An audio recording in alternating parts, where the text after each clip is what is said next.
So I hope that you agree that the product tastes great, and you have got a little bar in your goodie bag.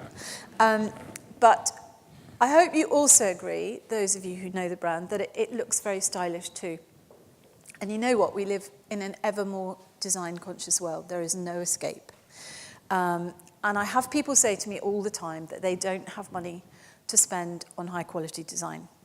But actually, it has to go right at the top of the priority list today. And I think for me, it always came really naturally because I was a magazine editor. As a magazine editor, you're always trying to create a cover of a magazine that kind of magically leaps off the newsstand and into women's handbags without them even realizing they've bought it, basically. So one day I'm sitting in my office and I field a call, and it is a local design agency in Notting Hill called Pearl Fisher. And basically they told me they loved our chocolate, but they weren't so keen on our packaging. If you remember back to that original bar, you can probably see why. So I thought, well, I've got nothing to lose by going to see them. So I trotted around there, and they showed me a great presentation. They'd done some fantastic work for Absolute Vodka and Waitrose. What I didn't realise at the time was that's all the work they'd done, but it didn't really matter. And basically, they showed me this great presentation, and at the end I said, I don't have a design budget, you know. And they said, okay, we eat so much of your chocolate that if you give us some cases for free, we will come up with some designs, and if you like them, then we can talk about fees. So that sounded pretty good to me.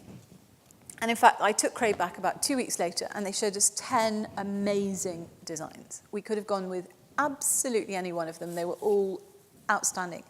But in fact, what we decided to do was go with the one that was, it was still an evolution from our original dark brown packaging with the seal and the ribbon, etc., and the gold writing, because the danger is if you stray too far from the design that you've already got, then if you're like us and you're in supermarkets, people are just literally going to walk past it next time they're in the store.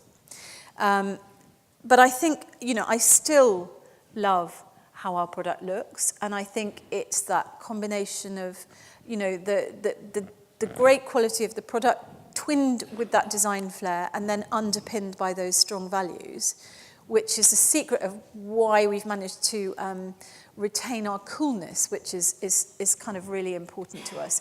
You know, you can buy our chocolate now in a Tesco garage forecourt, but at the same time, I can go into a hip hotel, which I quite like to do, in somewhere like Melbourne or Miami or whatever, and I can open the minibar and I find a bar of green and blacks there, and I burst into tears, basically. Because, you know, as you all know, your businesses are your baby.